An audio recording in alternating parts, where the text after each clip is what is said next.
Meet my never lucky Ironman, forks only, no spoons allowed here. After maxing my main and nearly maxing my Ironman, I wanted to try something new. RuneScape with getting unlucky on every grind in the game. If I get any drop before the drop rate, I can't use or keep it. Valuable items will periodically be given out to viewers and subs. My goal is to complete the Inferno, and I'm not going to stop there. Please subscribe to my only forks. I mean, forks only. What is up, gamers? FCast and Chill here. Today I'm going to talk about quite a few different things, but right now I'm just fishing. I've been AFK fishing a lot during work, just because it's really easy to fish carom bombs, and then just use the fairy ring to the Chasm of Fire to bank them. I've been working on that since I need to get 70 cooking for one of the Recipe of Disaster subquests. So it's just been a nice thing to AFK while I'm busy doing other stuff. But that's not what I want to talk about right now. What I want to talk about is clue scrolls. So I'm sure you're all familiar with how clue scrolls work. A lot of enemies in the game drop the different level difficulties, and the clue scrolls have massive drop tables. And I'm particularly interested in the hard clue. So the reason I'm interested in hard clues is they have a ton of different drops that are just really good for the account. However, we first have to talk about the drop rates and how I'm able to get things from the drop table and what I need to do first. So you can see here I've pulled up the hard clue drop rate, and you can see on the wiki here it says that hard clues generate an average of 5 rewards per casket. So, and then it also says the listed rarities on the wiki are per roll. So you can see all of these uniques have a 1 in 1,625 chance, but that's actually per roll, not per completed clue scroll. So since we get 5 rolls per clue on average, that means the drop rate for all of these items will be 325 hard clues. So you can see here, there's just a plethora of different uniques that are really cool.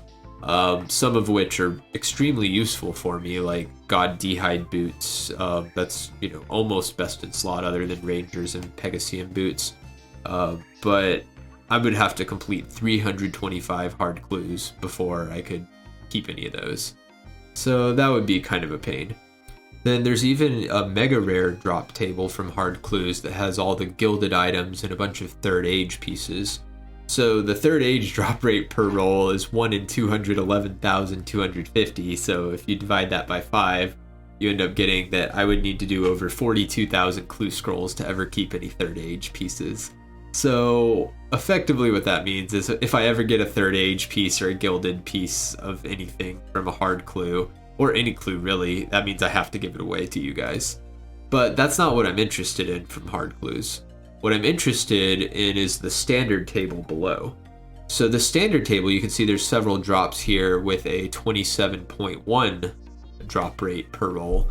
And so when you divide that by 5, you actually get a drop rate of 5.42.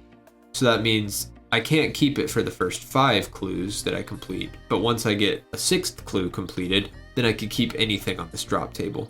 And there's 3 items in particular here that I'm very interested in and that I really want. And those would be these 3, the Black D'hide body and chaps, and then of course the Magic Shortbow. The Magic Shortbow is going to be a huge upgrade to anything else I have available. I actually do have a U Shortbow already from all the fletching that I did before, but I really would like the Magic Shortbow, and you can even imbue the Magic Shortbow with the Imbue Scroll that you get from Last Man Standing, and that makes it even more of an upgrade over the U Shortbow. So I do want to go for these Black D'hide pieces as well as the Magic Shortbow, but first we need to complete some hard clues. And this is going to pose a big challenge because since I'm a hardcore account, I can't really go in the wilderness. And that's a problem for hard clue scrolls because almost, not quite, but almost a half of all hard clues will require you to go in the wilderness for one of the steps. So to complete enough hard clues to get the Magic Shortbow and, any of the other items I want, I'm going to have to find way more clue scrolls than I would on a normal account. But yeah, let's get into it and start tackling some of these clue scrolls. I actually have one that I got from all the AFK woodcutting that I was doing previously. So let's try to do it. The one thing about this clue scroll is that it actually requires completion of the quest Regicide. So I'm gonna go do that real quick. And there we go, there's regicide completed. And then now let's tackle this hard clue that I have. Alright, so I need to go over to the Ironworth camp. And the reason I needed to complete regicide is it unlocks this region. I guess I didn't need to complete regicide, I just needed to start the quest and get far enough. But once you've completed the quest, then you can actually just take a charter ship over to Port Tiris, and then that puts me pretty close. So let's go ahead and do that. And then after taking this charter ship, you can see here I'm in this elven forest, and the clue's just north of me. So let's go ahead and run on up there and get to the Saradomin wizard and kill him. Alright, and so I finally made it up here, and I'm gonna dig and kill the Saradomin wizard. These guys are actually pretty dangerous for a low leveled account like myself, without good gear. Honestly, I probably should have brought an attack and strength potion, but that's okay. I'm just gonna keep my prayers on here and then eat up when I have to. But they do hit pretty hard. Luckily, I brought some anti-poison too, because they'll also poison you. But yeah, not too bad. Should just be a few more hits, and you know, these Karen bombs are just really good food, so helping me out a lot. But let's just keep going. Probably should have equipped my Ring of Life just in case, but you know, whatever. He's almost dead, so. Alright, and there we go. So now let's dig again and see what the next step is. And what do we got? Wilderness. Okay. Well, let's see how far in the wilderness that is. The Pirate Cove. And, oh yeah, Deep Wildy. No chance in hell. So that's going on the ground. Goodbye, hard clue. Well, let's try to get another hard clue scroll and then see what if we can actually do it this time. So let's fast forward to that. And now a lot later, we do have another hard clue scroll, so this time I'm just gearing up, getting all my stuff, and let's see what it is, and hopefully it's something a bit more doable. Because, yeah, that last one was kind of a failure. Hard clues also have 4 to 6 steps to complete. It's a random number, just 4 to 6, so maybe we could get lucky and get a 4-step one and then not have to worry about going in the wildy. But, yeah, let's see what this clue is. Alright, and talk to any gnome trainer in the agility area of the tree gnome stronghold. That is one that we can't do pretty easily. So I just use my monastery teleport and then run over to the spirit tree, and then I can get there very quickly. So let's go ahead and do that. And here we are. Talk to this guy, and then he gives me one of these puzzles. Luckily, Rune Light makes these very easy to do. It would be actually kind of fun to solve them, you know, by myself without Rune Light, but it would be incredibly slow because these things are actually pretty hard and take a while. But there we go, puzzle solved, and let's see what step we get next. And okay, it's the wilderness again. Let's see where this is.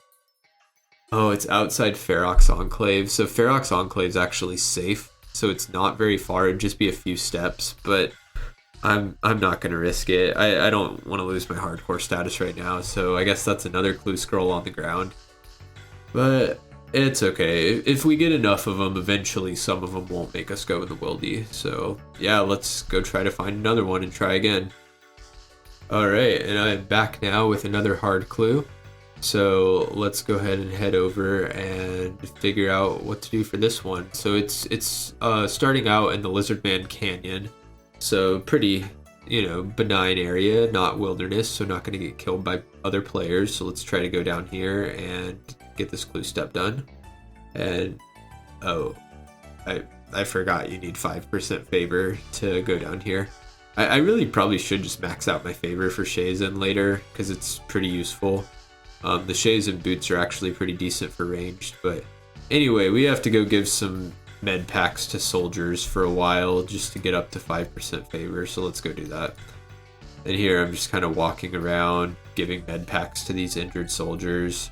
I'm literally walking, not even running, because I want to conserve my run energy, but yeah, it's very quick, so it shouldn't take long at all to get to 5%. Alright, and there we go. I am now at 5% favor, so let's head back over to the Lizardman Canyon and get this clue step done.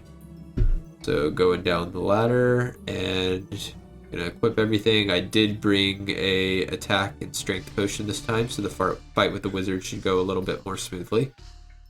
And let's go ahead and put on my prayers and dig.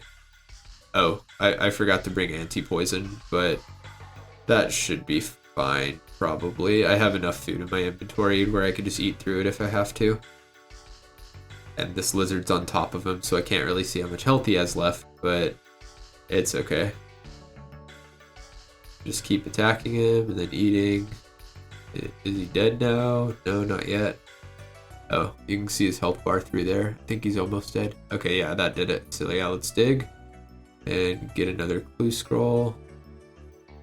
There's some death runes that dropped, but I can't pick those up because obviously I'm not at drop rate, so that's a little unfortunate. But yeah, let's get out of here, turn off my prayers, and let's check the clue scroll. Are you serious? Another wilderness one? And the bandit camp? Yeah, okay. We're just dropping that. Alright, I'm gonna take a break from doing clue scrolls for now. We'll get some more later, but this is a real pain in the ass. Like, I really want that magic short bow, but I'm not gonna risk dying to get it yet, so I do have other potential ways to get it we can talk about later, but yeah, let's move on to something else for now.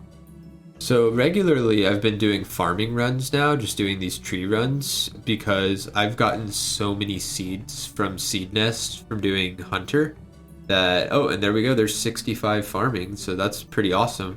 65 is a huge milestone because it unlocks the mid-tier of the farming guild, so I can do medium contracts that give better seeds, and it unlocks the Hespori fight. And Hespori drops the bottomless compost bucket that is extremely useful. It doubles each compost that you put in it, and it puts them all in one inventory slot. So we are going to be going for that, but of course we have to get to the kill count first.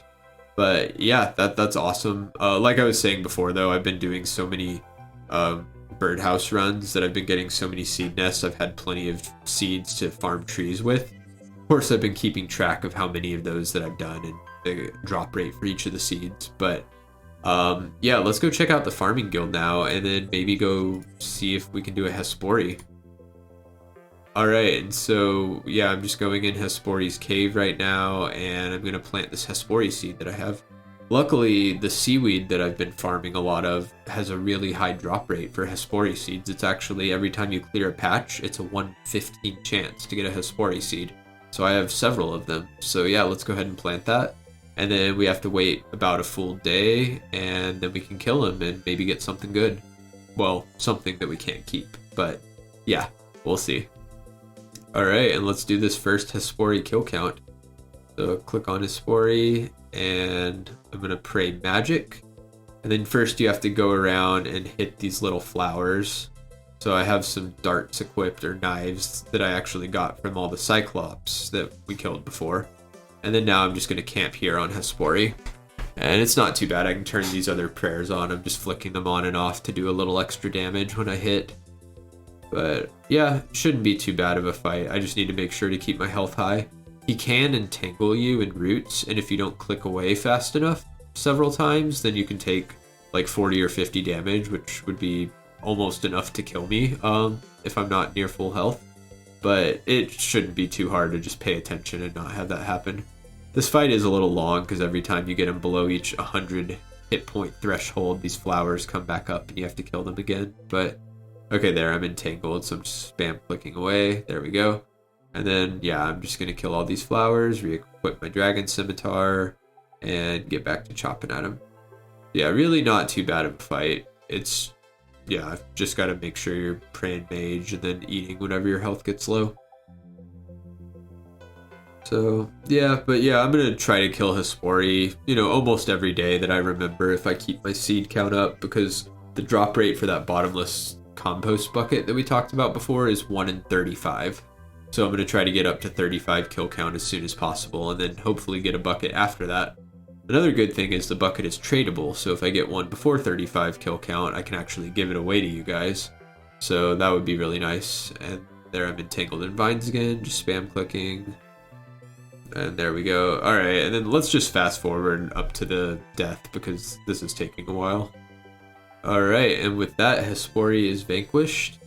And new personal best, under 3 minutes. Wow. That's some amazing gameplay. Look at that, Chad. But anyway, okay, let's go and get a spade and some stuff to harvest the Hespori and hopefully get something good. All right, now we're back in here and let's dig him up and see what we get. And there we go. We got an Iosaur seed. We can't keep that. And we also got a Snapdragon seed. Snapdragon I'm actually going to give away to you guys because it's valuable enough. Also, I haven't mentioned it in a while, but all the birdhouse runs I've been doing and some of the farming contracts, I've been getting seeds before the drop rate that are pretty valuable. And so I actually have quite a bit to give away before too long. I'm actually not gonna spell it out for you guys yet, how much I have, until maybe the next episode. But I have gotten several valuable seeds, and I'll be giving them away shortly. But yeah, the Snapdragon's just going to the collection. So I wasn't actually recording, but if you look at my chat log, you can see what item I just got. And that's the stale baguette. I'm in shock right now. I can't believe it. I've wanted this item on my other accounts for so long, years, and I've never gotten it. And then the sandwich lady just pops up while I'm killing crabs, and I'm not recording obviously because I think, oh, there's no way in hell I'm gonna get the stale baguette here, and then it pops up. So, wow, that's really disappointing because I wanted that on my main account. But you know, whatever. It's nice to have for forks, but. Hey, the drop rate for it from Sandwich Lady is like 1 in 400 something, and I was counting and that was my 8th Sandwich Lady. So I am going to have to give that away, and someone lucky here is going to get it. Again, not yet, because I'm waiting until I hit that 5 mil threshold, but yeah, that'll be on the list to give away soon. But yeah, look how nice that looks. It's just a big loaf of bread, and I can't keep it. But you know, that's okay.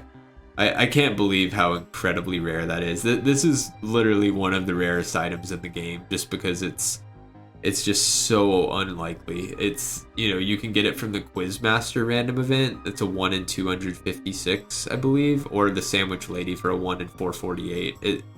It's just so unfathomably rare. Like I said, I've had other accounts I've played for literally years and never gotten it. But, you know, whatever. Okay. Well, yeah, I think that's about it for this episode. Maybe next time I'll try to get some more hard clues done if I can, and I think next episode is going to be where I take on Dagannoth Rex. So look forward to that. And again, you know, leave any comments if you have any feedback for me or just any questions. And I hope you all are doing well. I appreciate the support still. And take care, and I'll be back with Dagannoth Rex before long.